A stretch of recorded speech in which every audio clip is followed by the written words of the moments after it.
exhibition park, the real life fun of harness racing. Here they come, an exhibition park.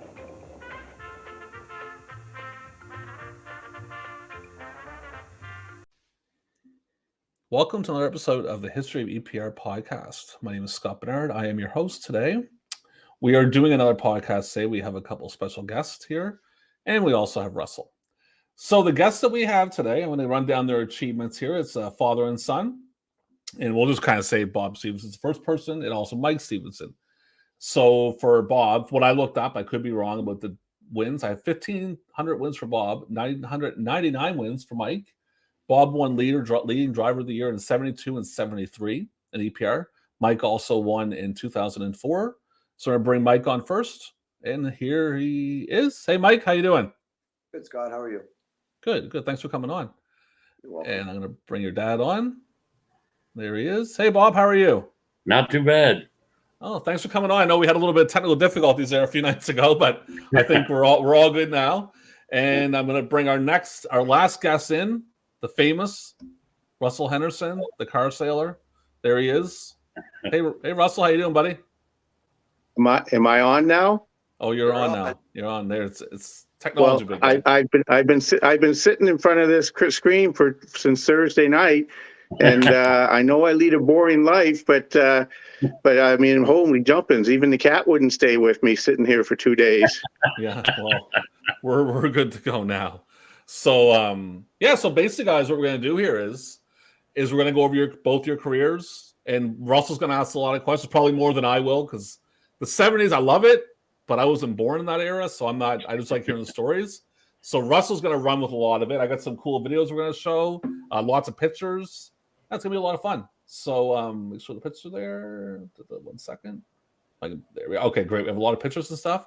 So first off, I'll start with you, Bob. What have you been doing like the last little bit since you're retired now? Are you not?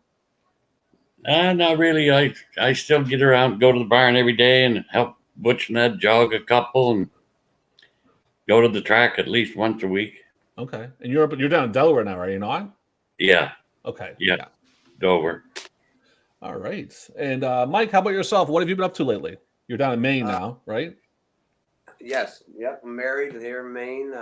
We got 11 horses right now. And actually, we just started back today. Today was first qualifying day. Yeah. Me and Bruce Maxwell were talking today. He said that there was he was watching a bit of the qualifying. Great. Russell, do you want to jump in with some questions? Well, first, it's great seeing you, Bob. And Mike, I know it's been a while since you and I have seen each other as well. So it's very great you guys were able to make it in tonight. And thank you for your patience. We're gonna try to follow a format. We're gonna start at the beginning, I guess, and then kind of go through your careers. So I know, Mike, you were a little young when your dad first started in the industry, and I guess I was too. But I do remember some of the great horses, Bob, that you had, and we're going to touch on some pictures and some video and try and share a few stories amongst each other. So I think Scott's going to talk about get some information about your start in the industry, Bob. And then I'm going to jump in when we get to certain years and mention certain horses. And I'm even going to, if you've watched any of the shows, I always try to sneak in maybe a lesser known horse that you might have a memory of. So we're going to do that tonight as well, guys. Okay. So Bob, how did you start in the harness racing business? I was born in it. My grandfather, uncles. It was, I've been around the barn since I could walk. Yeah. So I was pretty much, I never raced, but I was the same way. I actually was talking to Bruce. He said he remembers me being like one, my father bringing me to the barns. I was like, just to be able to walk. So how old were you when you started racing, Bob? I told a little white lie. I started driving when I was 15. Supposed to be 16, but I started driving then and carried on, and I pretty much drove all the time until I had Mike with me in the Meadowlands, and we got him started there in the Meadowlands. Mm-hmm. And pretty much I haven't driven a whole lot lately, the last few years. Actually, more than a few, I guess 10 or 15. Time goes by so fast. So for you, Bob, like, do you remember some of the first owners and trainers that gave you an opportunity to race? Oh, yeah. I had a lot of owners in Fredericton. The first one that gave me a major stable to start with was Elson and Dr. Williamson in Fredericton. Mm-hmm. I mean, I had horses for other people. I had three of my own, I think, in Fredericton when I was 16, 17. And I drove them, and I drove for a few guys. Okay. And then Williamson's came to me, wanted me to take over their couple they had. One was a real good horse, that's Starburn. Mm-hmm. He was a very fast horse. The only one I never ever beat through the Maritime circuit that year was Andy's son. Oh, yeah, yeah. But he could beat the other ones as much as they beat him. So he set a record on Gold Cup and Saucer night. I was in the backup class, and he win there. I forget how fast it was. Anyway, he set the Maritime record for 4-year-olds on a half-mile track that night. Nice. But he was a very fast horse. And what year was that? Pardon? Oh, I didn't mean to cut you off there. I was just wondering, what year was that, Bob, that happened? Shit, don't ask me what year it was. I don't remember. Fair enough. I don't remember what happened yesterday. No, it's all good. It's all good. I'll show you a picture. Actually, this is a picture of you, Bob. This is one of the earlier ones here. See that there on the screen? That came from. Yeah, that's a while ago. Yeah. That wasn't yesterday. that came from, I think, Telegraph Evening Times. Actually, I think I want to think Pat Eastwood actually sent me that. I got Pat to send me a lot of stuff, so I'll give him a shout out. Thank you for that. Russell, do you want to jump in there? Yeah. What I was going to say, Bob, when you mentioned the Williamson stable, it's going to lead me to one of my favorite horses, and not just one of my favorite horses, but one of the definitely one of the most favorite mares in the Maritimes in the early 70s. And I know you know her name, so I'll let you say it. Adios, June. That's right. And we have a picture of you and Adios June, and it's not real good quality, but there you are.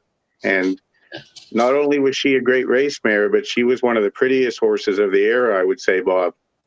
Yeah, she was a good-looking mare. She was tough. If she got to your throat last getting home, she was going to beat you. And vice versa. They might get to hers, but they weren't going to go by her. If she was on the front end, she was a tough mare. Yeah. Now, Mike, do you remember her when you were a little boy? Yeah. I can remember, like, I'll probably blow up some names here, but like back then it was her, and then a few years later when he moved to St. John's, like Darky, Adios, and them Shawfield Brador and them horses there. I can remember around then, you know what I mean? Yeah. We're gonna mention and have some pictures and have some fun with those horses too. But we also I've also uncovered, Bob, the program page. I think Scott has it there because you got to participate with Adios June in the Gold Cup and Saucer in 1972. Yeah, so I know small, I know it's hard to see, but I'll tell you the horses that were in there, Bob, and I know that it'll certainly rekindle some memories because many of my favorites. But when I looked at this lineup, Bob, Adios June, prettiest mare around the Maritimes, Snow Swift, maybe the prettiest gelding around the Maritimes, Four Leaf from Phil Pinkney, another red with Harvey Cormier had him on this night, Prince Abbott from the Webby stable you mentioned earlier, Blazing Lace, High Trail, and Gordy H. Not only was that a great field of horses, it was just like a beauty pageant as far as I was concerned when I look at the names on that program. Do you have some memories of racing in that Gold Cup, Bobby? Not really. I don't think she wasn't that good over there. I didn't think, but she always she finished. I think it was 2 heats, and she finished. She finished, I think, 5th and 3rd, something like that. Yeah. So she always made a good account of herself, Bob. She always did, but it was always tough. You get a mare racing against the horses, against geldings and studs. She had a tough. She raced in all those stake races and the Autumn Gold and all that in St. John, and she held her own against the horses, the colts and geldings. The colts and geldings, but Yeah, she would beat them the odd time. She was a tough mare. Yeah.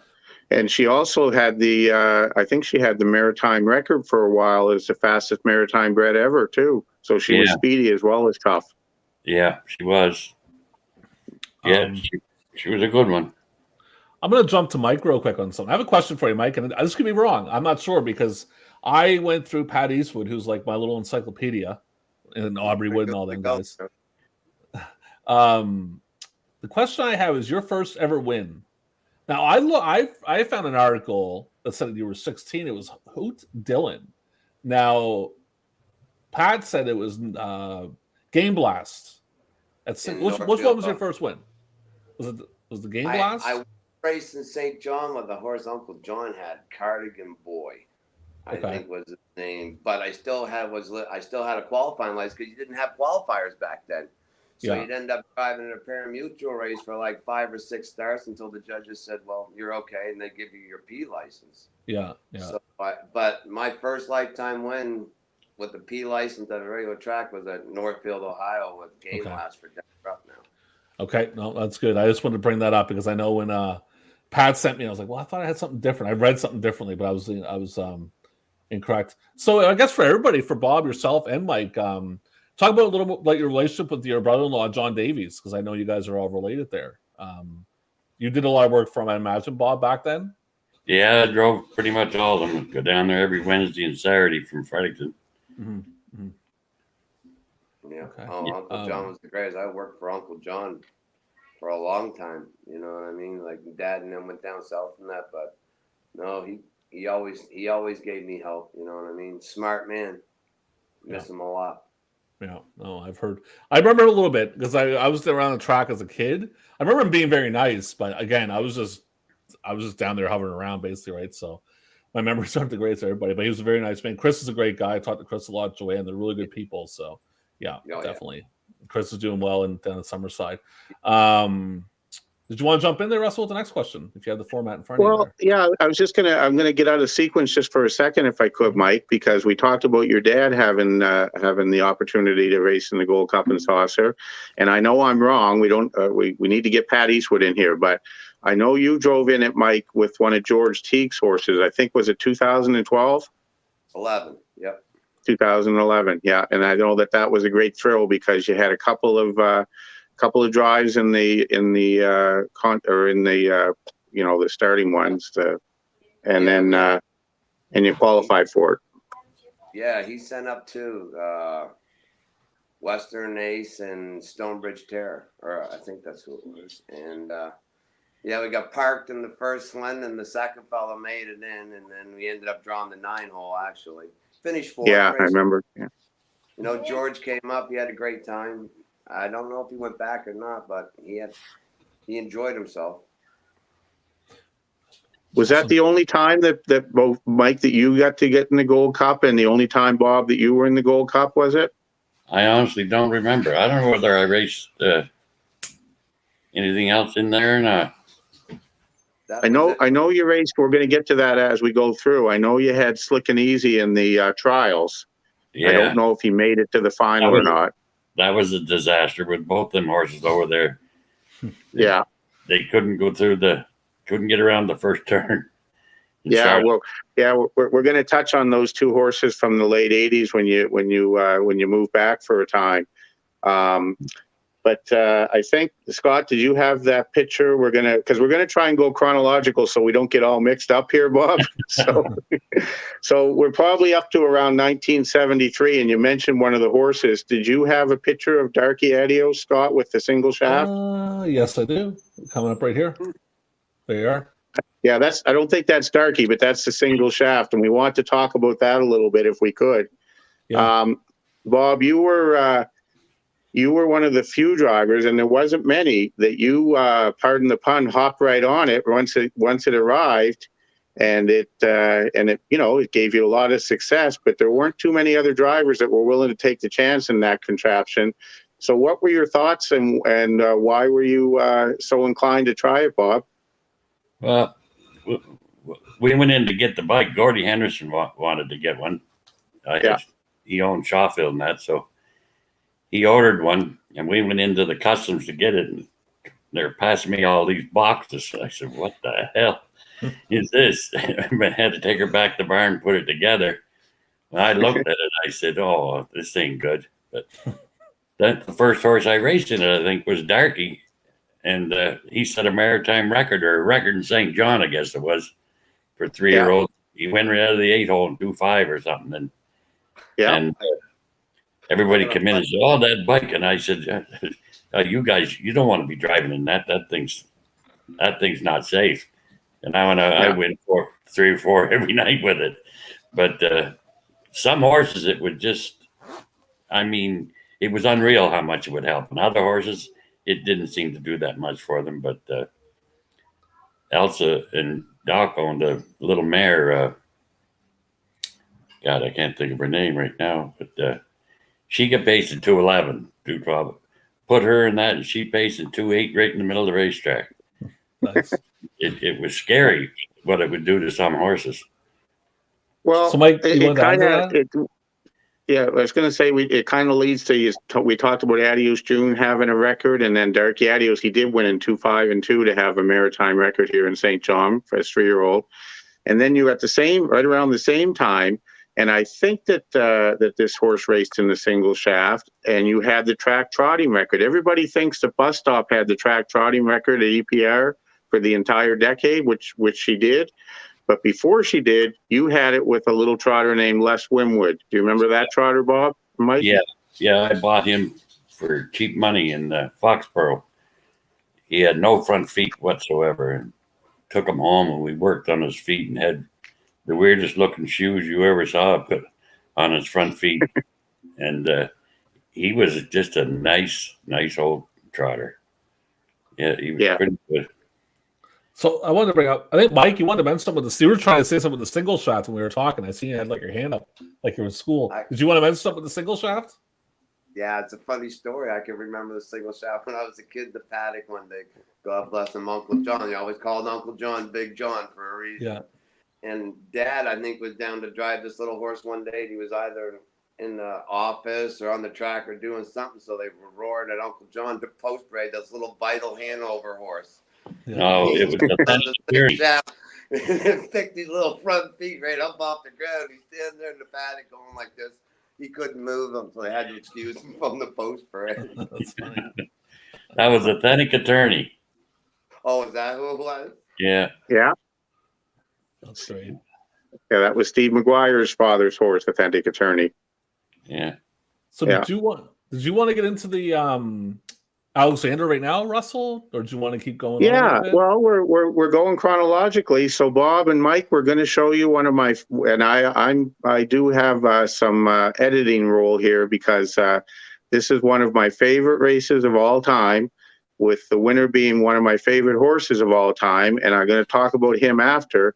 But Bob, you played a major role in this race as well. So how Scott was able to uncover this race. It doesn't have an audio, but we'll talk about it after we show it. So this is the 1974 Alexander. And I'll tell you something funny quickly before I show it. The reason with me finding it, and I know I said say it after, but I'll say it before. I went to New Brunswick Archives and started asking them, "Do you have anything EPR?" And the guy's like rambling off this stuff, and he says to me, "I have the 1976." Is it Alexander Memorial? And God bless you guys, but my grandfather owned Scotch Garment. So I had a freak out. I'm like, "You have the 76 Alexander?" I called all my family. Like, I got it. It's the best thing in the world. The guy sends me that's 74. I'm like, what? But Scotch Garment's in it, so I'm happy. And you're in it too. It's really cool for this. But I was slightly disappointed because I thought it was a 76. But it's a really cool video. Not the full race. I got about 3/4 of it. It's in black and white. No sound. I think it might be you guys. No sound. No. Yeah. So here it is. Coming up. 1974 Alexander Memorial. And yeah, we can hear each other over that. There it is. You're right at the one hole there, Bob.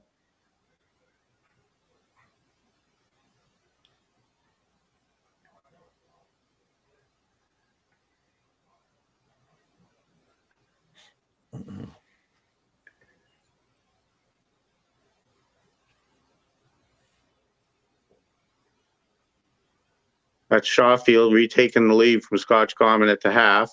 Yeah. And here comes my favorite, Cardi, moving. He was out almost a whole mile in this race. He was a nice horse. I remember Dad had that, him and Dr. DS in Rockingham one year. Yeah. Cardi. Yeah. Boyce McPhail, right? Yeah. Here's the finish. And here they are coming to the wire with Cardi somehow holding off Power Baron at the wire. So, yeah. Just There's some more there too coming up, I think. It shows Cardi getting the cooler, does it not? I think it it brings them. It brings them all. They did a really nice touch here, Scott. The racetrack officials brought all the horses back because it was such a great race.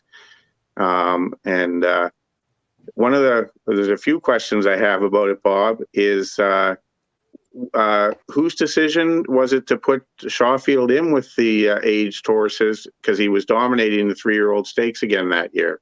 Doug Caldwell. Oh. He wanted to have him as an attraction. Yeah, I didn't want to race him. He actually was sick. And Caldwell told Gordy, you don't race him, you'd be in trouble here. So we went with him. So, yeah. I can tell you from some of my research, Bob, he bounced back about a week later and won a stake race in Moncton. So he just had a tremendous 2-year-old and 3-year-old season. And I'm going to tell a quick Shawfield Brador story in a second.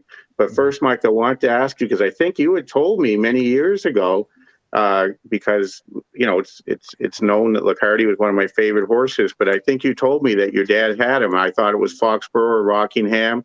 And you used to groom him a little bit. So I never got a chance to meet the horse face to face. But was he a nice horse around the track, Mike? Both those horses of Blois were nice horses.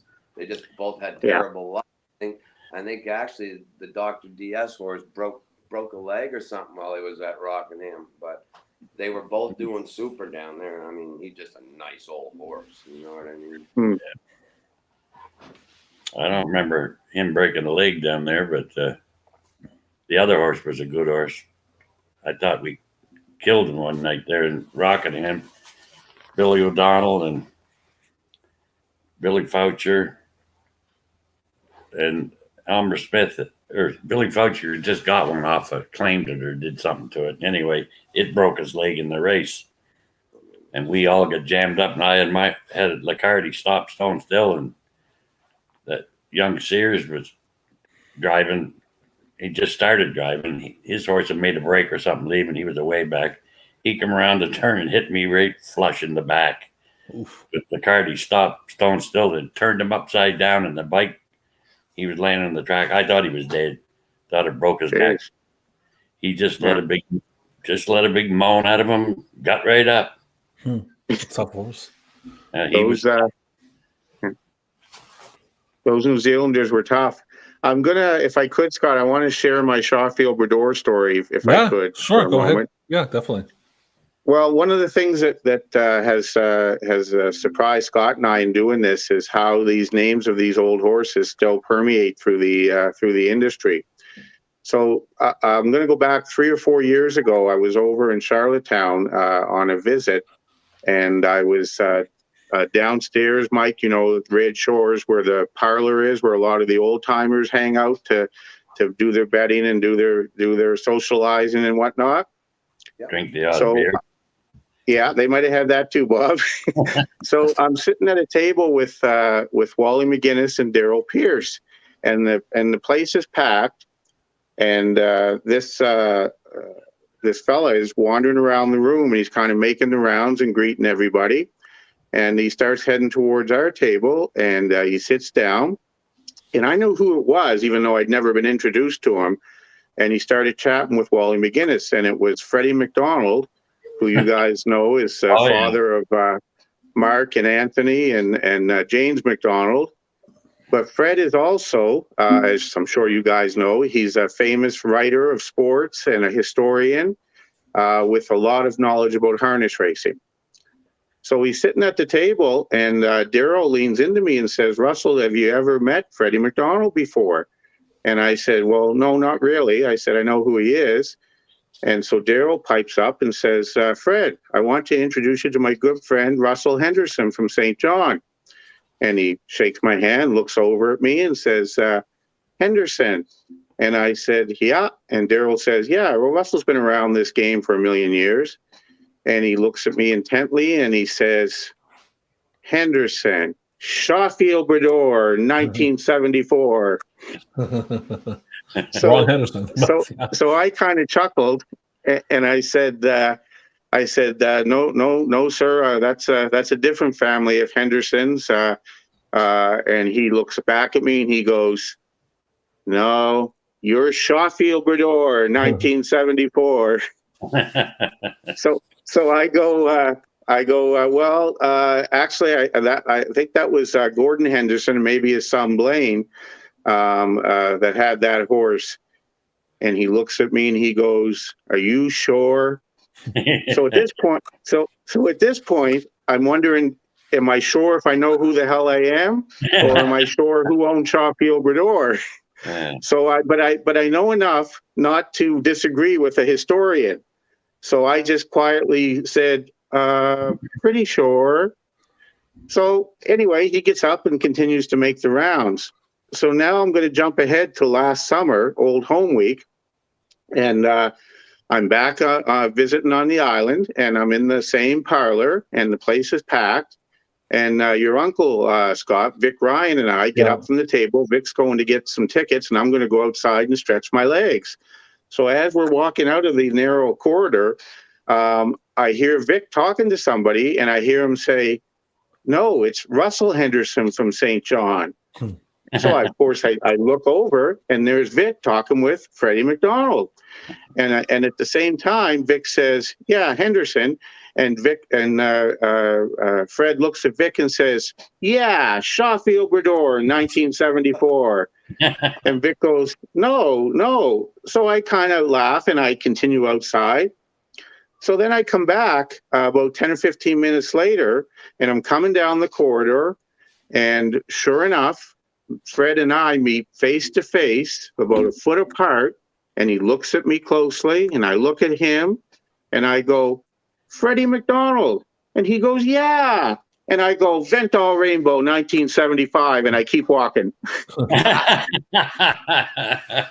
So the moral of the story, guys, is I guess that whenever I go to PEI, I'll always be known as Shawfield Brador, 1974. And Scott, do you have his picture there, do you? Yes, I do. Not a bad one to be remembered by, because he was a tough horse. Where do I have Shawfield Brador at? I think I have him here somewhere. Right in mid stride. This one? No, that's not it. No. My bad. I don't. You know what? Keep talking, guys. I'll find it. I have it. I just got to get. I actually have this picture here while we're waiting. If you want to take a look at this one from '74. That's Darky there, I think. That's Darky there. Yeah. Yeah. Keep chatting away. I'm gonna go get it here. I got the picture. I just gotta go find it here. So just give me 1 second here. I should have it in your folder that I made for you guys. Yeah, he's right in full stride there. I think it's Summerside, maybe, but I'm gonna grab this one too. Give me a second. I'm kind of good ahead of myself. I'm gonna find it. I'm just gonna keep showing other pictures. Here's a picture of you in Rockingham. There, Mike. Is that you in Rockingham or Bobby? Yeah, that's me. Okay, let me see here. Trust me, I'll find it. But I have a few more pictures I want to show before we get to that stuff because this is one for me because I got to do this for myself here.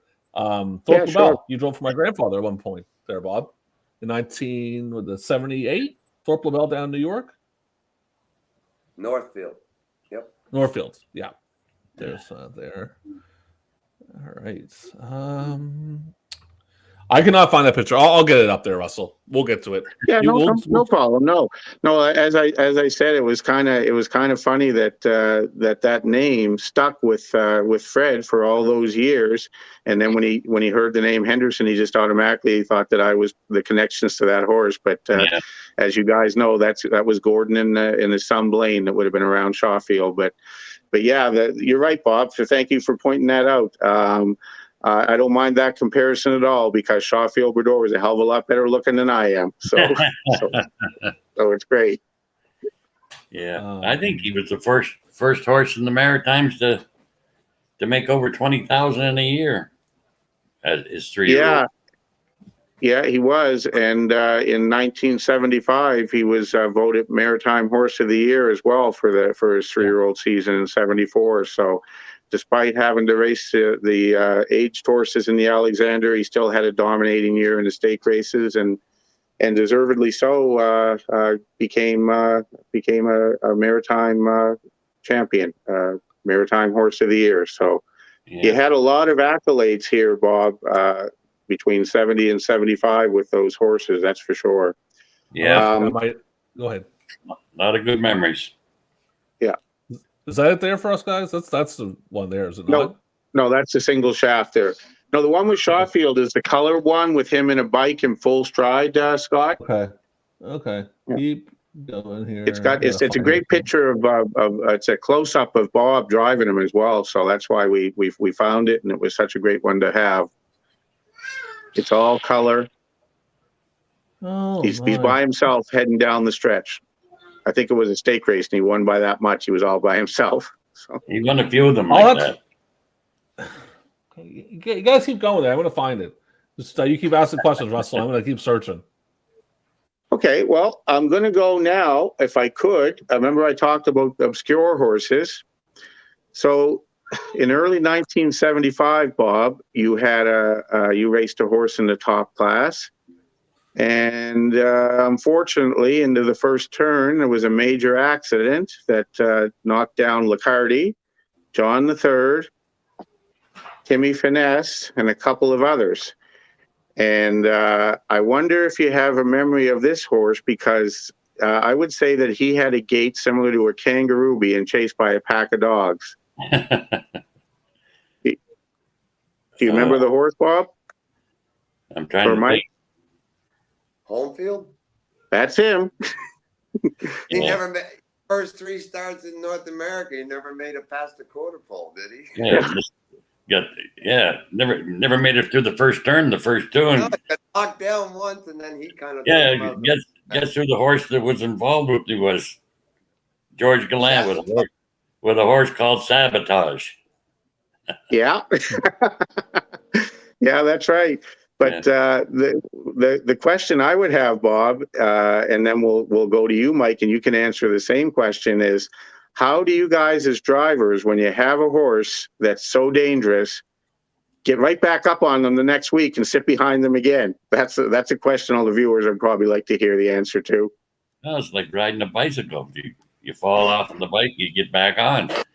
I mean, no, it's no different. No different. Just that's what you do. That's what you do. I don't balance like I used to. But the sad thing is, to be honest with you, you don't have that many of them anymore because they go too fast.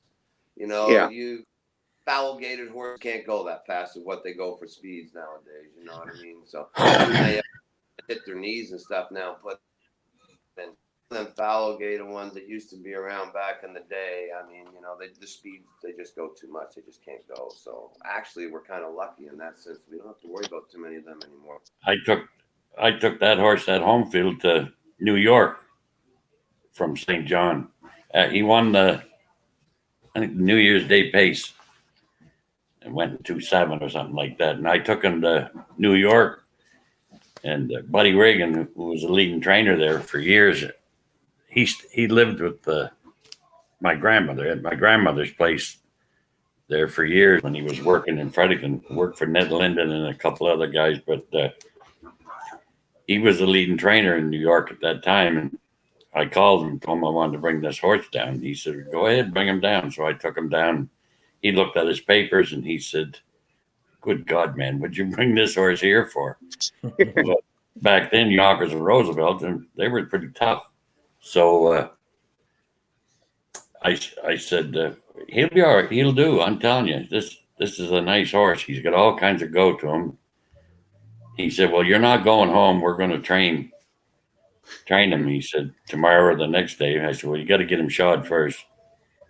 So he took him to the blacksmith shop, and the blacksmith picked up his foot and looked at all the corks and stuff we had on him to race over the snow and ice in St. John.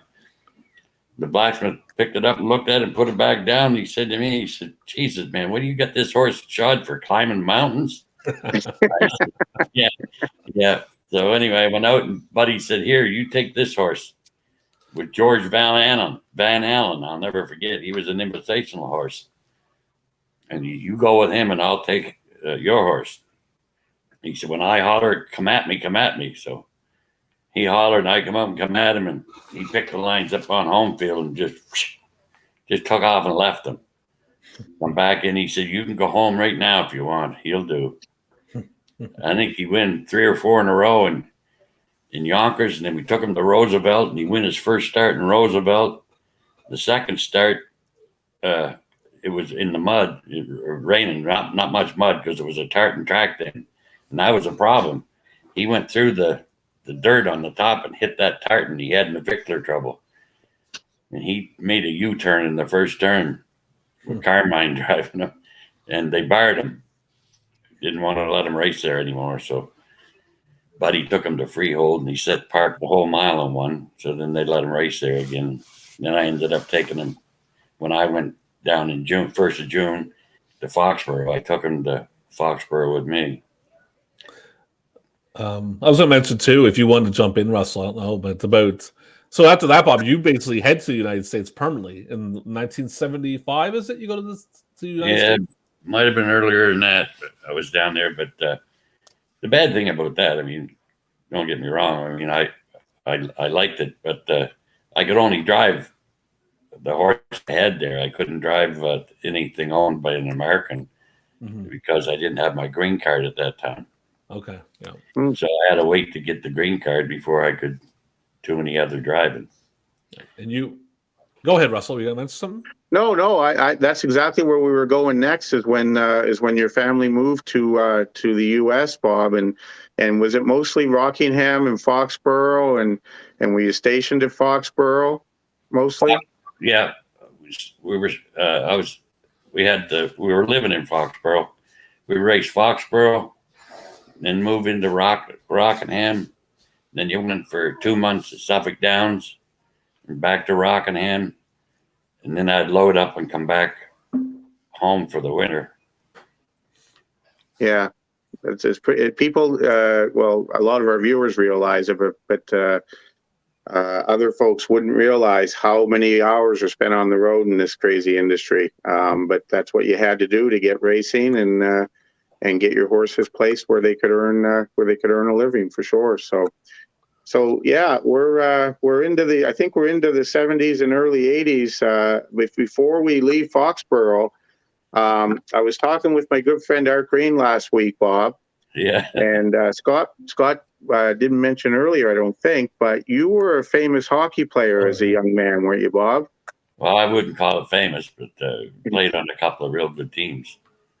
Well, Art Green shared this story, and I don't know if you have a recollection or not, but Art played a little bit of hockey. So he was telling me that one year in Foxborough, somebody organized an exhibition game with the drivers and trainers at Foxborough against the drivers and trainers at Suffolk, the jockeys and trainers at Suffolk's Down. So it was great. It was going to be a fun exhibition game, and you and Art and a bunch of the other fellas all made it to this arena to play this exhibition game. Well, when you got out there, the next thing you know, you're facing this team of young men who are going about 200 miles an hour up and down the ice. And Art turns around and checks one of them. And the guy looks and says to Art, "Hey, there's no checking in this game. This is a fun exhibition game." And Art said, "Well, how in the heck was I supposed to stop you?" So anyway, the game continues, he said. And at the end of the game, you lost 18-1 or something. He said everybody was suffering from whiplash, from their heads swiveling back and forth, trying to see these guys go back and forth. And it turns out that you guys were pranked because you were playing the Providence Bruins tryout team of all young men just getting ready to go to the NHL. Yeah, that could explain it, I guess. Yeah. But it speaks, Bob, to the camaraderie that was a part of the industry, and then we talked a bit about with Marcel with the sports teams that he played on here in St. John, and that extended to other tracks as well. So I thought that was kind of a cute story that Art had about you guys facing a semi-pro hockey team. Yeah. The first the year I quit playing, God, I was only 28 or 29, I guess, when I quit. But seems like I was getting hurt every year. Broke my shoulder, had to get Ned to jug and train all the horses that I had there at Williamson's. Probably had 20 some there. And I just said, I got to do it. I'm not going to go any farther playing hockey, doing what I was doing, but I loved it. I went to the first game that the Caps played that year, and I had to leave. I couldn't stand it. I wanted to be out there so bad. Yeah. But those were great times traveling in the bus and playing hockey.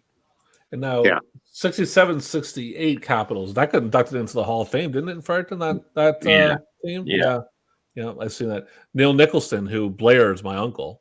I think Neil was on there, and I can't remember who else was on. I think Neil's name was in the list of people that were in there. Yeah, we picked him up, I think, for the playoffs when we started playing against Quebec and out west, and he picked up Neil. Nice. So, Mike, quick question for you, because we want to get you involved also. So, you guys, how old were you when you moved to Foxborough when that happened? 76, so I've been 12, 13. So that must have been a big change for you. I mean, you kind of leave where you guys were here to Foxborough. How was that for you to go through that? Did you find it hard, or did it just kind of come? No, it wasn't bad. I mean, we had been going back and forth visiting with him when he was down there anyway, and Foxborough turned out to be just like St. John, to be honest with you. The barn area and the trailer park at Foxborough and the barn area in St. John was like a nursery. I mean, like Russell saying, I can remember when we were kids, like if you weren't at school or at home, there was me, Russell Henderson, his brother, Tony Watson, John Davidson, Wayne Watson, Tommy Gunn, Billy Smith. There was 20 kids around that racetrack all the time. We were talking Foxborough, you know what I mean? It's just, like you said, camaraderie, I guess. I mean, the trailer park at Foxborough was great. There's probably 100 trailers up there, and every one of them had something to do with horsemen, and so all the families. So, it was pretty easy. It's almost automatic. I went I grew up. I was born in '78, so I was around the early '80s when it was big to me. And me and Bill Nicholson's daughter hung out all the time, and there was other John or Doug Falcon's kid was around, and we were always. It was just automatic, and being a kid, people used to. I mean, Russell can remember the times. I can remember when we'd be racing in St. John on Wednesdays and Saturdays when we were kids, and Fredericton used to go Mondays and Thursdays. Uncle John's truck, there'd be 5 or 6 kids in the back of the truck back then. I was just going to say, people don't believe that story, Scott. But Mike's right. Myself and my old winger Randy Phillips spent a few trips on the back of John's truck going up to Fredericton for the races. Doing 80 through the Gary Woods in the middle of the night. But back then nobody thought about it. Or a horse truck would pull up and they'd drop the ramp, and about 4 or 5 of us kids would jump out of the back of it. You know what I mean? It was just like it was a never good time. had to worry about it. So let's jump in. So around this time, you're down in Foxborough. So Mike, let's kind of jump to you. Late '70s, you start in the early '80s, somewhat. Do you know right away you want to drive from the age of 5 on? I'm assuming, right? Pretty quickly. Oh yeah, I used to stand there looking over the fence in St. John saying that. Yeah. So do you remember when you first really got into it, professionally? When you started driving and stuff, training and all that. I'd say it was probably when I came home to graduate, and I moved back to St. John. It was after I broke my legs. Didn't have a whole lot of choice, actually. Broke both my legs in an accident and went back home because Medicare was a lot better than the United States insurance. So, and I stayed home to graduate, and then I was helping Uncle John, and I was getting, like I say, he was helping get my qualifying license and all of that. And then when I graduated, I went with Dad to Ohio, and that's where I met Dennis Rupp now, and I got to drive one for him and win. And then Dad had a colt there. I drove around the fairs and that all that year, Amarillo, and but I was more or less training. But back then there was no catch drivers really. I mean, there was a handful, but I mean, pretty much everybody drove and trained their own. You know what I mean? Yeah, exactly. All right, Russell, do you want to hop in and? No, I think I think we're moving along pretty good, Scott. I think maybe we can jump now because we have another couple of nice videos, Bob, and maybe a couple of pictures. We're going to talk a little bit about your return to the Maritimes, and I think you stabled in Fredericton, and raced in Moncton, Fredericton, around the Maritimes, and you had two absolute sweethearts of horses, and they might be on this video, and I'll talk about them after we watch the video. Okay, which one are we looking for? The Walter Dale 88 maybe, and the Provincial Cup 11, Scott. I'll throw Provincial Cup 11 up. This one here is a half screen. I apologize for that, guys. Now, this does have sound. If anybody needs anything, because it does go, you won't hear anything. It's because there's sound, so it mutes everybody. But this is Provincial Cup 88. I think Slick and Easy. Who was in the race again, Russell? I'm sorry, I'm kind of. It's either Slick and Easy or Nightly Glib. I can't remember because I haven't seen them yet. But I'll talk about those two horses in a second after we're done watching them race. Yeah, they're much more interesting than I am. So it's Nightly Glib is the horse. I'm going to bring it up. Provincial Cup 1988. Here it is. Fillion. Second looking Jimmy Davis. Working overtime with Frankie Fagan. Balmagy Breeze with Jody Hennessy, Courtney Bay, and Steve Mahar, Nightly Glib, Bob Stevenson, Dunashton Major, Russell Burgoyne, and here they come. They're off working overtime to the top and up on the outside. Courtney Bay driving on. Crimson up on the inside. He is racing a third. Second look is a fourth. Balmagy Breeze, Nightly Glib, Dunashton Major trails. They're on up the backstretch, racing on to the quarter and pacing on the top. It is working overtime. Courtney Bay is racing a second, then driving a third, Crimson. Then they race on by the opening quarter, and they're by that in 29 and 2. They're rid of the top turn. Pacing on top, it is working overtime. He's out of length and a half. Courtney Bay sitting pretty on the rail. He's racing second. Crimson is a third. Second look is fourth. Here comes Nightly Glib fifth. Then Balmagy Breeze and Dunashton Major. Through the stretch they come. They're racing to the half, and Crimson to the top now on the outside. Working overtime is racing second. Second look flying up on the outside. Goes to second now. Working overtime is third. Nightly Glib is a fourth. The half a minute and 2/5 around the turn. Racing to the 5/8. Crimson's on top. Second look at him on the outside second. Then working overtime is third. Nightly Glib is on the outside fourth. Courtney Bay locked in fifth. Then Dunashton Major and Balmagy Breeze on to the three-quarter pole. Crimson a length and a half. Dunashton Major's off stride. They're by the three-quarters, and Crimson pacing on top. Working overtime is the second. Three-quarters 1:30. Crimson a length and a half. Working overtime and second look. Courtney Bay racing fourth. Nightly Glib is fifth. Balmagy Breeze. They turn for home. It is a Crimson pacing on top. Now but two. Crimson working overtime. Courtney Bay comes up through on the inside. He's coming on, but it's going to be Crimson on alone at the line. Crimson wins it. Then Courtney Bay, Nightly Glib, second look. Tight between Balmagy Breeze and working overtime and Dunashton Major. And the time for the mile, 1:58 and 4. Alrighty. Yeah, that's Nightly Glib, and I'm gonna do a comparison here. Another one of my favorite horses, but in a way, he was a roan version of Scotch Common, folks, because he wasn't quick off the gate, but he was a grinder, wasn't he, Bob? He was that. You know, we got that horse off the meat truck. Oh my goodness! Yeah. And, I was in Fredericton. I just moved back home, and yeah. Good Lord, what was his name, Mike? Yeah, Mickey Mackin, wasn't it? And Mickey Mackin, yeah. He owned him. And I guess this horse as a 2 and 3 year old, he run off the track, lay down, do everything he wasn't supposed to do. And they were all coming to me, and Mickey come over to my barn. He didn't know me. He came in and introduced himself and told me he had this horse. And he said, I'm supposed to put him on the meat truck here when it comes in here this morning. They told me to get rid of him. He's going to hurt somebody here. So he said, I was wondering if I asked you if you'd help me. I said, yeah, I'll help you, whatever. So I went over the next day and he hooked him up and I jogged him.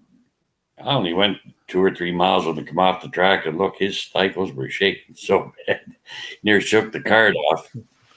So I told him, I said, listen, we're going to put the hobbles harness on him every day and you go out and jog him. And I said, just go up. He said, how far do you want me to go? I said, stay out there till you get tired. Yeah. What do you mean? I said, just what I said. I said, I don't care if you go 5 miles, 10 miles, or 15 miles. Just stay out there with him. So that's how we got that horse going. And he jogged him for, must have been 5 or 6 weeks. And he kept at me, when we going to train him? When we going to train him? I said, when he comes in and stands there and his stifles aren't shaking, we're going to train him. Him and I had a little disagreement, like the horse. You run off the track in the same spot when you're training them. So I turned him around and he ran off the track. And I run him up against the end of Tormentor's barn. Mickey was standing there and I said, take the card off him. What are you going to do? I said, put him in the barn. Take the harness off him, give him a bath. Oh, you're not going to let him get away with that, are you? I said, no, him and I are going to have a talk tomorrow. And so I come in and we got him ready and out I went again. And I brought a 6-foot rawhide training whip home with me. You couldn't buy them in the Maritimes anymore, rawhide whips. And I told Mickey, I said, look, I'm going to hit this horse with this, so I want you to know before we start. And I said, I'm going to hit him with it. And I said, it's going to be the only time I do. Because I said, I'm not going to make a fool out of him, and he's not going to make a fool out of me. I said, because I don't believe in that beating on one like that. So Right. Anyway, I turned him. I got to that spot, and sure enough, he ran out to the outside of the track. So I said, all right. So I reached up, and I cracked him a time or two with that rawhide whip, and away he went. He came around there the next time. When he got to where he went to make the one step to get out, I just hollered at him. He went back in. You know, I never, ever touched that horse with a whip in any race or anything after that. Yeah, geez, what a great story, and it kind of speaks to the one of the biggest ingredients in this industry is you have to have, well, 2 ingredients. You have to have knowledge, experience, but you also have to have patience sometimes, and these horses can turn the corner, can't they? And he was a super horse. He really was. He was that. I know it gave Mickey a lot of fun. I mean, he was a great guy. I won the big race in Fredericton there, exhibition week, with him. And Mickey had just had a stroke just a short time before that. And they got him on the starting gate and brought him down the winner's circle. So after the winner's circle, I took the blanket and put it around his neck and was hanging off him. You know, the races were about over that night when he finally made it back. Everybody stopped and talked to him. Yeah. He was a great man. Oh, that's great. I got a Did cool you have his partners race that just got? This is the other horse that raced alongside Knightley Glib in the top class during that era. Oh, goodness. What was the horse again? Sorry? Slick and Easy. And I think it would be in the... Walter Dale. Yeah, I have him in the That's Walter right. Dale coming up. Yeah, I'll bring that up right now. I just want to show a picture of Mike real quick because I forgot to show this. Here's Mike as a youngster. Remember that, Mike? That's you, right? Yeah. Dad was, when Dad was in Foxborough and I was accepting the awards for him for leading driver and trainer, I think it was. Nice. We have another quick picture here. Let's see there also. Oh, you got hair there. Had hair there. And it was even brown. Yeah. So we got that. My problem with some of the pictures, I put them through, but I didn't label all of them, so I'm kind of just gonna. I sent you the Shawfield picture again in your email, Scott. I don't know if you can retrieve it or not. I cannot. Do me a favor, and I'll let people know if you guys want to spam my email. Go ahead. You know how you send it to 2010? Send it to 2000. Send it to Scott Brador 2016 at Gmail, and then I'll get it because that's the one I use for the podcast, and I can't get out of that because okay. Problem. So what we'll do is right now, guys, we got Slick and Easy in the Walter Dale. This one here is a funny one. I think Steve Mahar gave me this, and there's no sound. And I thought it was something wrong with my computer when I was trying to record it, so I recorded it like 6 times. And then I finally realized there was no sound. I'm like, oh, okay, there is no sound. But this is the Walter. I think it's Slick and Easy. This one, Walter Dale, 1988. And we'll jump into that right now. So I'll bring it up again. Here it comes. I'm pretty sure this is the Walter Dale. June 23rd, 88.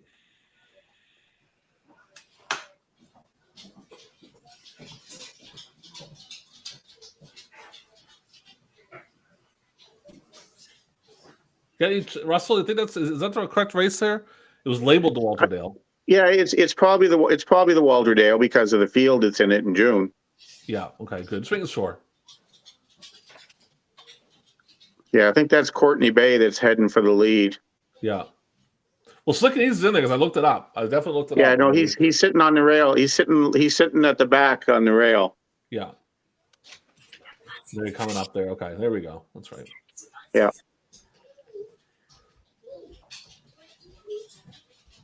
Yeah, we don't have volume for this one, I don't think, guys. But No, Bob, that's you and Slick and Easy second from the back. But I think you're going to make a move here in a minute.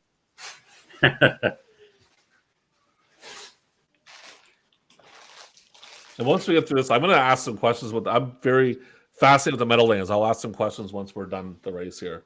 That's a different kind of track. Yeah. I have an interesting story. I was in Fredericton with my father when I was younger. And actually, me and Bruce Maxwell were talking today. I was down there hanging out with him. And I remember telling him, I remember being at that track as a kid. And my dad had like a trailer or something like that. He lived in a trailer down there or something. I don't know what it was. But I remember being down there in his trailer as a little one.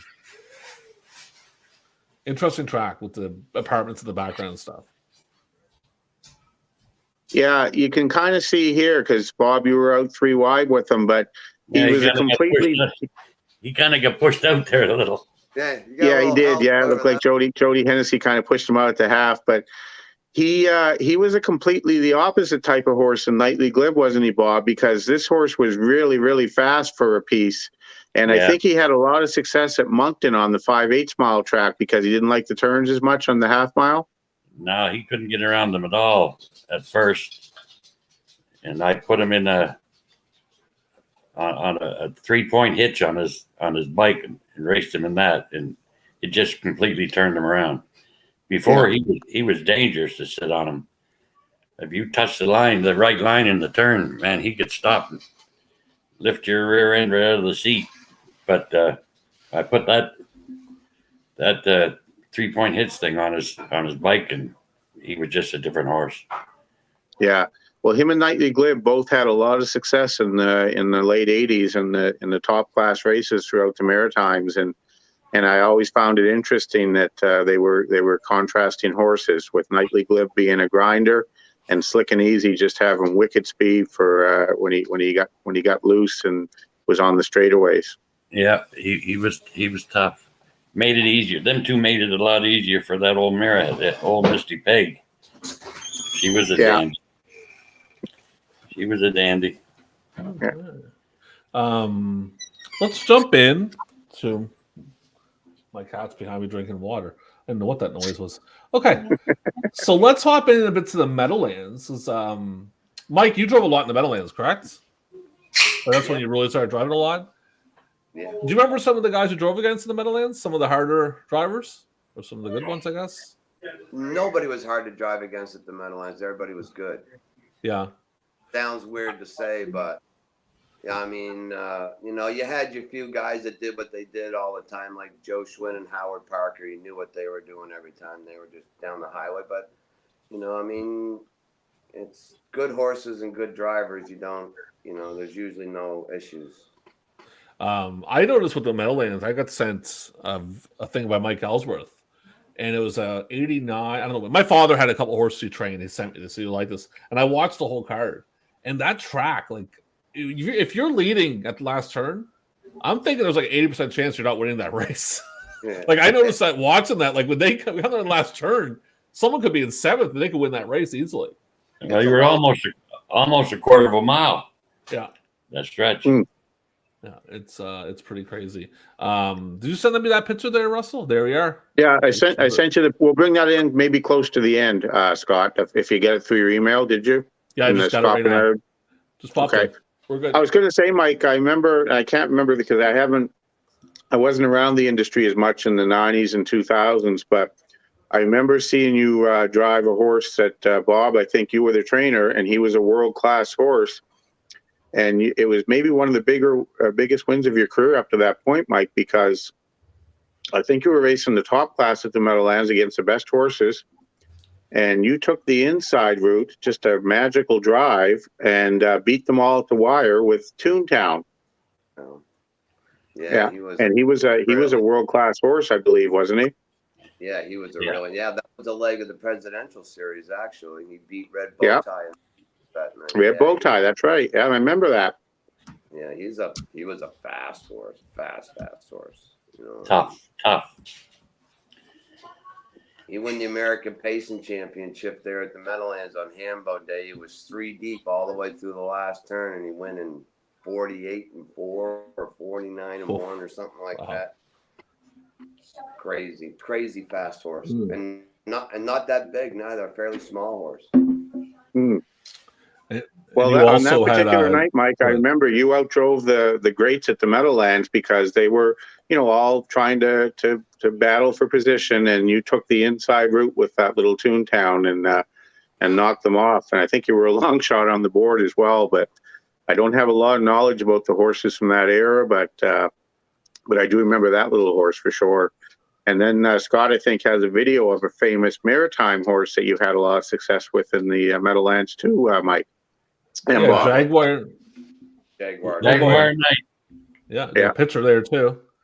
There's a picture. Yeah, he won 8 out of 10 or 9. To be honest with you, I mean, that horse there, you go back and look at some of the horses that horse, because he was in a class that, you raced almost the same horses every week because it was so wide open, and it was an upper class. It was like non-winners of 4 or 150 or 160,000 lifetime. And you went for 20,000 a week. So, I mean, you could win 10 weeks in a row and still be in the class. So, I mean, but you were racing horses like Orange Sovereign, Bally Carney. I mean, nice horses. And that horse handed them their lunch, like first over and run them right into the ground. You know what I mean? He didn't want you to clear because he wanted to look him in the eye. You know what I mean? He's one of them horses. I had won 4 or 5 in a row with him, and I had gotten dazed, and we put Cat Manzi down to drive. I went up to Cat and I said, I'd never say anything to you. I said, but all I'm going to say is whatever you do not cross over early with this horse. I said, if you have to, lay park, but don't put him on the front, because once he clears, he signs off. So he said, okay. So he made a move. Don't hit him. Quarter pole, and the guy cutting it grabbed up and let him go. And Cat said, well, we weren't going none. He was half was in 57. I was like, he said, but I was all done at the top of the stretch. I said, all I said to you. And so the next week, Cat was cutting it with a horse called Apache Max. And I come first over, probably just past the quarter pole. And we went head and head from there on the top of the stretch. I just looked over at him. I said, see, I told you. And I picked the lines up like that. And he's just like, gone. And he come in, he threw his whip at me, told me I fed him rocks all that week and this and that. But I got a video that actually tells it. Like, that's a good lead-in, Mike, because the video that I'm going to show from the Meadowlands is almost what you're saying. So I don't want to cut anybody off, but I'm going to show this video because it's a perfect lead-in to what you're saying, how you raced him.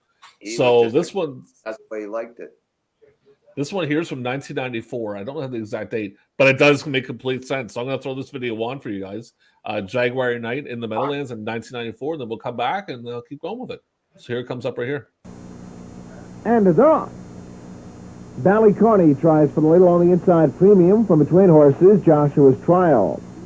Patchy Max fourth, round the first turn. Howard Parker to the front with premium by a length and a half. Patchy Max second. Outside Joshua's Trial. Jaguar Knight fourth. Length and a half Bally Cardi fifth. Then it's Stark Knight in sixth. Mr. Manners seventh, 2 lengths. Fiddler's Fun eighth. Another 2 I Carl's El Diablo and no more Mr. Nice Guy. Opening quarter 27-1. Down the back stretch they go in Joshua's Trial by 2. Premium second, the outside Apache Max. Jaguar Knight fourth and on the move up. Then it's Dark Knight 5th, with Ballyconey 6th, Mr. Manners the outside 7th, another 2 Fiddler's Fun, length and a half I Carl's El Diablo, and 2 No More Mr. Nice Guy. Approach the half and Apache Max with a 2-length lead. Jaguar Knight will have to grind it out first over second, with Joshua's Trial 3rd, Dark Knight 4th, half 55-1. Wheel onto the far turn, and it is Apache Max leading at half the length. Jaguar Knight still moving steadily uncovered. Now we'll come alongside the leader. Dark Knight getting a nice trip on the outside 3rd, with Joshua's Trial 4th. Then it's Premium 5th. They go by 3/4, and Apache Max on the inside. Jaguar Knight, the dueling leaders, 3/4 in 1, 23-1. They come to the top of the stretch. Apache Max still the one to catch. Looking to put away the pesky Jaguar Knight. Trying to move through an opening on the inside. Joshua's Trial with Dark Knight. Premium full of pace, but nowhere to go. In deep stretch. Apache Max in between horses. Up on the outside, Jaguar Knight. Jaguar Knight getting up nose. A game performance. Gutsy. 151-4. What a great call. The pesky Jaguar Knight. John Wilsey was great, but that horse there, I mean, people don't realize how good that horse was. That horse went 8 and 10. The last 4 he won were in 51-4 or better, and that was in 94. Yeah, that's a big thing. When he won that 51 the tick, he at that time he was the second fastest sired horse in history. Yeah. No, it's a very good horse, definitely. Yeah, I found miles. a couple races, but I like that one the best because I like the finish, and again the announcer was really cool. That was definitely yeah. He was a funny horse. Yeah, definitely. Russell, you go ahead, jump on. What do you want to talk about? Yeah, no, we're doing really good, guys. We're kind of into the times that I don't really know too much about, but Bob and Mike, you can maybe fill us in a little bit from the 2000s until today, maybe where some of your journeys have taken you. I actually went home early 2000s. I left Delaware. I went back home. I moved home to St. John, and actually I picked up a colt there the first year I went home with my buddy Mark, and my cousin was dating Bobby McNeil at the time. They had just gotten married, and him and his friend John Laverick had bought a colt, so he asked me if I wanted to break it and train it, and I said sure. And so I had just them two. His name was Magical Alex, and he done well in him. Bobby bought him for, I think they paid $2,500 for him, as little as Ryan horse, and he made $33,000 at 2, made $35,000 at 3, and they put him running through Harrisburg, and they sold him for 42,000 American. So, and then stayed there for I think 3 years, and then I moved to the island, and I hooked up with Dan Ross, and I just privately trained for Dan for 7 years, and that was a great job. Great job. Yeah. And how about you, Bob? 2000 on, what were you doing mostly? 2000 was the year I left the Meadowlands and moved down here, Janet country in Delaware. Just in time because the Meadowlands was closing the barn area and all that stuff. Yeah. I don't know. I had enough of that trucking stuff from being in the Maritimes. And raced Fredericton on Monday night, Shediac Tuesday, St. John Wednesday, Fredericton Thursday, Shediac Friday, and St. John Saturday. Yeah. It was tough. Now, you guys had raced up at one point. Did you race in Garden State before, Bob or Mike? Oh, yeah. Yeah. Because I know my father was down there when he passed away, actually down in Garden State. And I was at that track. They brought me down. I went down and talked to the guys. It's a beautiful track. Yeah, didn't it burn? I think it burned down. Did it burn down, or did they close it down? Yeah, but it burned down. It burned down, and they rebuilt it. Yeah. When we were down there, it was all brand new. I mean, the statues and that they had. Oh, good God! You could have built a track in Fredericton for it. What the statues were worth, but no, it was a beautiful track. Yeah, I know. I was I was in the area there when he passed in '98. It was a nice little. I think he was down there with Jimmy Doherty. So actually, Mike, I tried to find that race of your 1000th win, and it's not non-existent, but it's out there, and we'll find it. I'll be honest. I have a stack of tapes that was given to me by Brian Foster. I know you know Brian does the filming. I went to the track one day, and he's like, "Go get a garbage bag," and I'm like, "What are you talking about?" And he opened up the garbage bag. He starts throwing tapes into a garbage bag. He's like, "Here, take them." And I got them home thinking they were like early, like 80s and 90s. And I put it in, it was like 2007. I'm like, not that I don't like 2007. I'm like, I thought it was like 91. I was getting all excited. But I might have that. I'm going to go through that. I am going to go through that for you, Mike. And you know what? If I find that race, I'll put it up. You want to ask Chris Davies, because Uncle John, I think if you walked into Uncle John's stack room there, I think he had a PCR. I think he had every race day taped for like I know that story. Years. Chris had them. I remember he did. They lost and they got water damaged. But it's okay. What's that? There'd be some crazy things on them. There'd be a lot of races on there. Oh, I can imagine. I know. Well, I might get something from Marcel soon. Marcel Barrio, next time he's down, he's got some stuff he might give me. So hopefully we can get some, because we haven't really had a whole lot of new races up. Just mostly podcasting, and I will do like Sunday drops and stuff. So Russell, did you want to add some more to it before we sign off? Well, did you find my picture yet? Oh yeah, I have your picture right here. Here it is. There it is, right there. Oh, I know where that was. That was in Summerside. Summerside, yeah. Summerside. So you guys can see, and the viewers can see. I wasn't joking. Shawfield was a hell of a lot better looking than I am. He was tough. He was tough. Sweet horse he was, Bob. That's for sure. Yeah. He was that. Yeah. I got a couple more pictures. I'll tell you a little story about him. Yeah. Go ahead.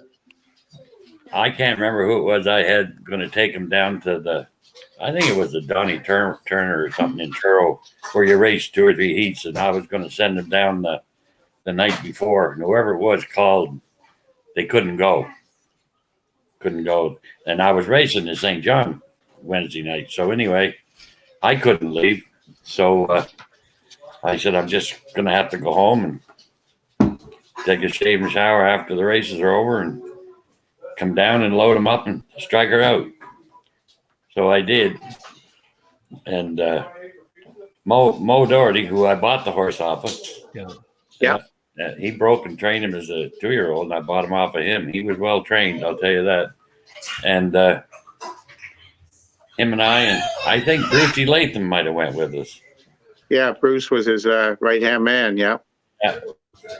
We went down there anyway and got there and unloaded him, walked him around for a while, put him in the stall.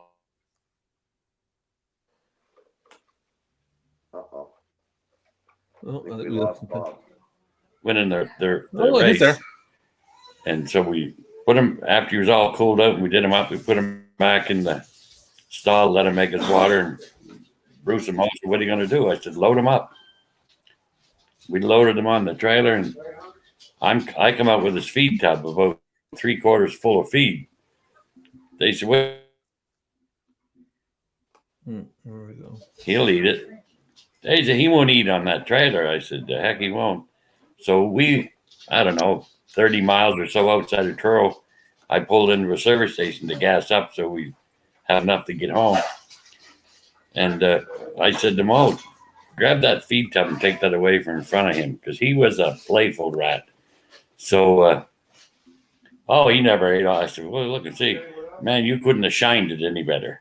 He had ate the whole thing. Done. So we got home and unloaded him. Now, here's a horse I drove all the way down there, raced in 3 heats, put him back on the trailer and trucked him all the way back, put him on the cross size, but I had to take the bandages off him, because if you didn't take the bandages off him, he'd chew him all to hell through the night. He just couldn't wear it out. So then we took the bandages off and put him in the stall. He went in the stall and made his water, turned around and looked. And you remember the new barns in St. John, how them stalls were with the bars up, and then they had that one plank across the top. I heard him roaring. I looked, and there he was, standing with both front feet on that plank across. I said to Mo, you can't kill him. He was tough. Yeah, he was tough. That's a great story. That's really good. Yeah, he was a horse that wanted to race for sure, Bob. Oh man, he was tough. Yeah, there he was standing there with both front feet up there. Stevie Mahar will tell you a good one about him. I had him in one stall and Darky was in the one beside him. And I come in the barn one morning and I said, what the hell? I looked and there's Darky right up against the wall, the far side. I opened the stall door and looked, and there was a hole there. You could have buried anybody in it. And it was up next to the wall between the two of them. Shawfield had pawed the hole so big that the stall in Darky's stall caved in into his. And when I stood in the hole, I hollered for Stevie, and Stevie come around the corner, and I'm down in the hole looking right at Stevie's kneecaps. And that's how deep the hole was. So we got that big belt and stuff that you get off the paper mill. Went and hauled stone dust, filled the stall all in, leveled it all off, and put that all across the floor and nailed it up the wall so he couldn't paw anymore. Oh, you couldn't tire him out. He was just that kind of a horse. You could not tire him out. That's great. That's really good. That's a good story. I love it. So Russell, what else? I was showing another picture because I have a few pictures I can show here.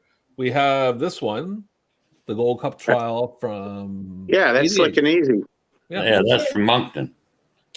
Oh, my bad. What? I think that was Gold Cup. No, Champlain. Yeah. Champlain. Well, right there. I looked. It was a Gold Cup and Saucer preview. Okay. Yeah. Okay. Let's see what else. I have a few other pictures here. A couple from we have the Rockingham one. This is Cardi. This is from Northfield Park. Yeah. Cardi, is that the name of the horse? Roddy. That was one of John's horses. Yeah, Big John had him. Yeah. He sent him down and we sold him to. Grandfather owned him. We sold him. I can't remember the guy's name that bought him. Right, Who'd you say, Mike? Nanny owned him, is all I said. Yeah. Roddy. Yeah. Davy. Yeah. Yeah, he was around the late mid to late 70s. That horse had a lot of success in St. John too, Mike. I think. I for some reason or other, it always sticks out to me. I can remember seeing a picture of Nanny stand there with Stevie was driving him, and Stevie still had the old colors back then. Yeah. The orange, blue, orange and white. Yeah. And blue. So I got a question for both of you guys before we leave, because it is history of EPR, so I'm big on the history and I love this stories about it. Bob, like when you raced at EPR in the 70s, you raced everywhere. Do you have fond memories like of how big it was? Like it was a pretty big deal back then when you raced here in the 70s. Do you agree? Yeah, it was all right. Just that, I shouldn't say it never ever got boring. I loved it. I loved doing it, but it would get to you after a while racing 6 nights a week. Oh yeah. And trucking to all the different places. Yeah. You go to Shediac on Friday night, you wouldn't get home for God's sake to 4 or 5 o'clock in the morning. Yeah. I'd lay down for half an hour in the lounge in that new barn that the Williamsons built me there in Fredericton. I'd lay down on the couch in there for an hour, and old Roy holler at me, and I'd get up and had to get jogged and trained, the ones that were racing Monday, and be in St. John for 1 o'clock post time Saturday afternoon. Yeah. It's definitely a rough one for sure. Yeah. So it was tough, but I enjoyed it, and I'm going to tell you something. Probably, I don't know what you would do in life and traveling around to meet people any nicer than 99% of them were in the horse business. I mean, just great people. Yeah. I've met a lot of people they're still friends of mine. Well, the ones that are still living. I'm getting up there a little myself right now, but met a lot of great people. Definitely. Yeah, they're friends right to the day. It's it definitely is. I mean, I know from my experience, like just starting a site, all the people reaching out to me has just been wild. Like some of the people I haven't seen since I was 7, 8 years old, right? Yeah. How about you, Mike? How's like your feeling back then? Because you were growing up back in the 70s. Like you remember being at EPR in the 70s. We thought it was awesome. We thought it was great. I mean, thinking back on it, I mean, you stop and think about what they used to do in St. John compared to what some of these tracks do. I can remember old Russell when we were kids there. It was like clockwork, anywhere between 80 and 95,000 on Wednesday night, and anywhere between 110 and 125 or 130,000 live on Handle every Saturday afternoon. And you know, it was everybody who was in the Maritimes was there on Saturdays. It didn't matter if there was a big race or not, because the money was there and the people were there, the crowd was there. I mean, it was just it was a great place to grow up. You know what I mean? It was a lot of fun. Yeah, definitely. Anything else you want to add there, Russell, before we do sign off? If you have more, I was gonna mention. I was gonna take a few minutes and mention a couple of things, if I could, fellas. Sure. First thing I want to do is obviously I'm going to thank both Mike, you and your dad for taking the time to come on, because that means a lot to Scott and I because I know how busy your schedules are. But Scott was earlier last week. Scott was trying to explain how the site was working to me.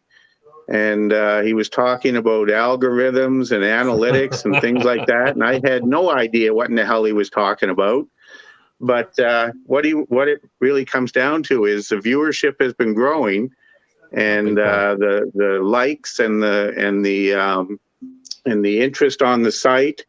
And Scott mentioned that we even had people from other countries that were viewing in. He can see that in the background of this technology called analytics or whatever the hell it is.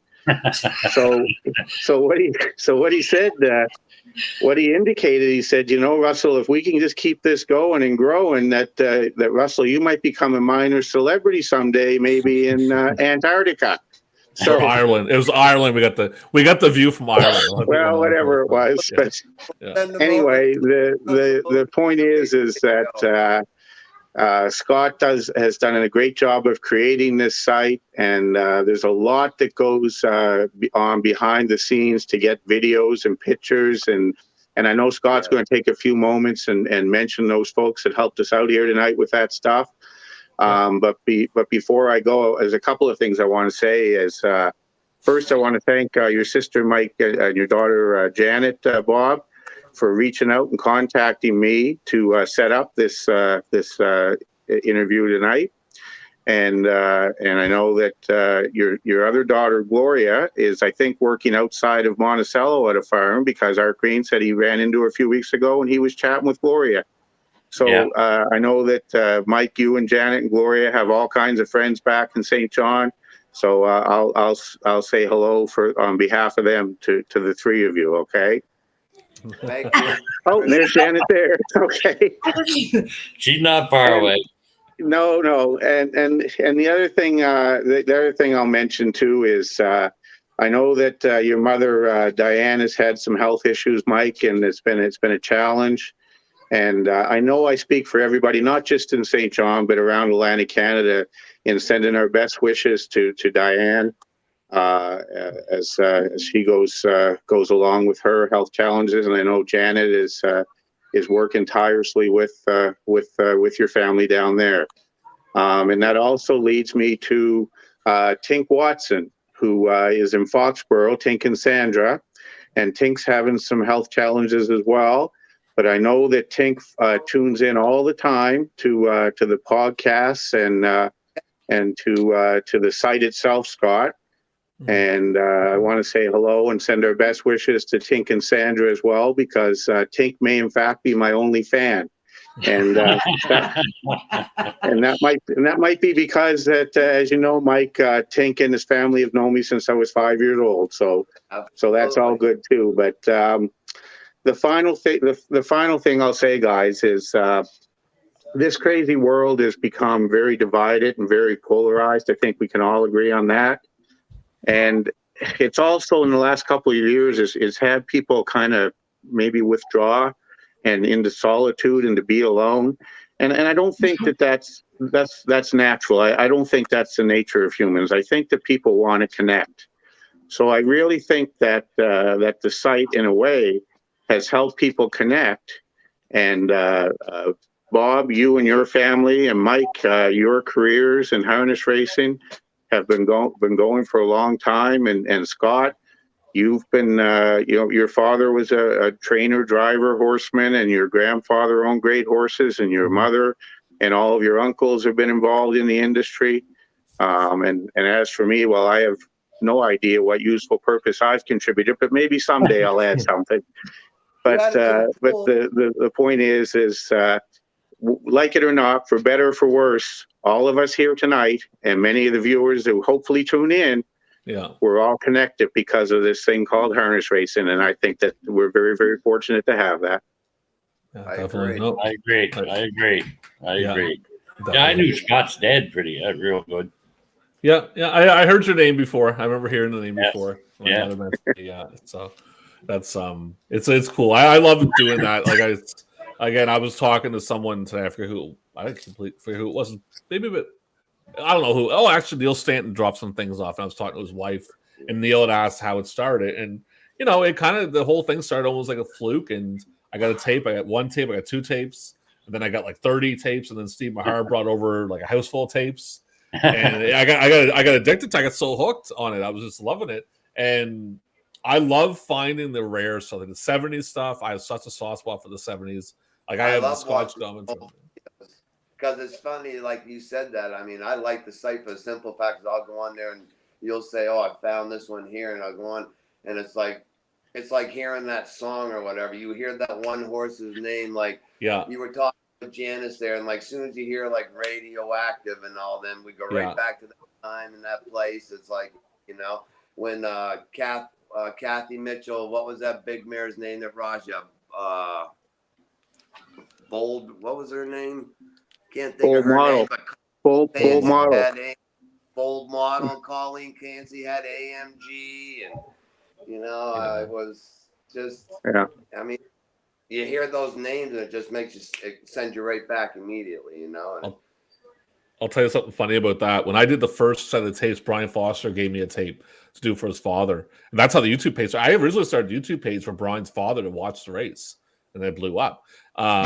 The second race, I remember putting in maybe the first hit and play, figure out how to get it to work. God bless Mike Ellsworth, by the way. He helped me do that. And and it's like Dasher's Doll, Terry Bernard, and the hair on my neck just stood up. And I was just like, oh my goodness. Like I couldn't believe it when I heard it. And I was instantly, it was because I remember being a kid down there freaking out like he's an eighth, hoping somehow every horse in front of him would go down so he can finish first. But yeah, it's definitely a good time. And I appreciate all you guys coming on. I know we had some technical difficulties on Thursday, but tonight we're doing perfect. We got everybody on nice. And Russell was the last one to come in. Russell was the problem tonight. Well, I've been sitting here since Thursday night, so why wouldn't I come in at this point? Yeah. Hey, I'd like to I forgot to say one other thing too, because to anybody that views that tunes in, and we certainly hope and we appreciate anybody that does. But I think Scott said you have to hit the like and you have to comment for the viewership and for the analytics to improve. Subscribe. And by God, I want you to do that because I want to become a big hit in Antarctica. All right. Yeah. And subscribe. Subscribe's the big thing. Subscribe. Okay. Yeah. I want to give a big shout out to these two young guys right here. Michael became a great uncle and Bob a great grandfather yesterday. Glorious son. Oh, congratulations. They had a little girl yesterday. Awesome. Well, so does that mean, Janet, does that mean you're a grandmother, Janet? I can't believe you haven't heard it. I've had my 3 grandchildren. One's not here. They've been running around here. I'm like, shh. Oh, no. Well, don't worry about that. All day. How on earth can you be a grandmother at 29, Janet? I love you, Russell. You are my favorite, and I promise to make you worldwide hit. There you go. Okay. Well, look, it's been an absolute pleasure for Scott and I, and Janet. We wish you all the best, and Bob, good health and all the best to you, sir, as you continue to putter around these things we call horses. And Mike, I hope you have a great year down in Maine and Massachusetts on the track with your driving stats. I'm sure you will. So. So it's been an absolute pleasure for me. Michael Andrew. Yeah, you're at 199. I looked at the stats, 199. I was thinking, well, you should. I'll be keeping an eye out for you because I'll be watching a lot this summer. So You I'll guys be. are doing an excellent job, like Michael said. It's so nice to get on. Even the Jeopardy with Timmy, he's so funny. You guys are doing a great job, and it really brings back a lot of old memories and happy times. Oh, thank you. We'll be doing Jeopardy again soon. I got some. I got a stack of questions. I work on another podcast, and I work so. But we'll be doing it soon. And if you want to jump on, Mike or Bob or anybody, feel free. I mean, if you guys want to test your skill. Yeah. Questions before. Well, I'm doing a 70s one soon. I am doing a 70s one where I would definitely need 2 people for 70s. So I'll throw that out there in a few days. So, yeah. So with that being said, anybody else want to add anything before we go? No. I just want to thank you. Say hi to everybody home. Oh, that's awesome. Thank you, Bob. We will, Bob. It's great seeing you, sir. And That's Mike, nice. it's been a while, Nice Mike, but great seeing you as Bye, well. Bob. All right, man. Thanks. Guys. All right, guys. Thanks a lot. I appreciate it. Bye-bye. Thank you. Take care. Bye-bye. You still shoveling snow up there, Mike? No. I got Russell there. Okay. And Russell's there. I want to edit that part out. Okay, Russell. Well, another successful podcast. Yeah, that was a lot of fun. Yeah, it really come together at the end, I think. So that's good that they seem to really enjoy it.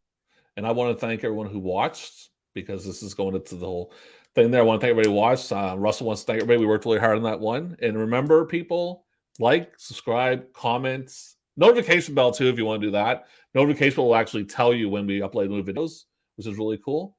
And that is that. So if you want anything to add, Russell, at the end of this before we end? No, had a lot of fun, and I know that we're working on a few others, tossing some ideas around, and as long as we have a few viewers and some interest, we're gonna keep plugging along with them. I hope, Scott.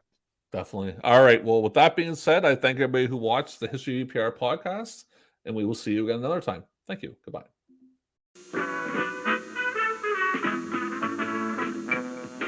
Just watch it live at Exhibition Park. Come on and live it at Exhibition Park. The real life fun harness racing. Here they